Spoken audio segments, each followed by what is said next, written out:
Ben kanaatimce bunlara yani güven olmaz. Yine de bir umut için barışa evet diyelim.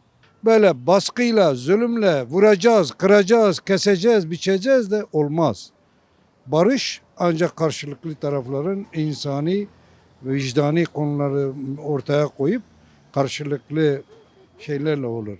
Yoksa hemen gelip şey olsun, bu olsun diye doğrusunu sorarsak kuşkuluyuz. Eğer bir dezgah mezgah yoksa herkes istiyor yani. Hepimiz istiyoruz. Yeter.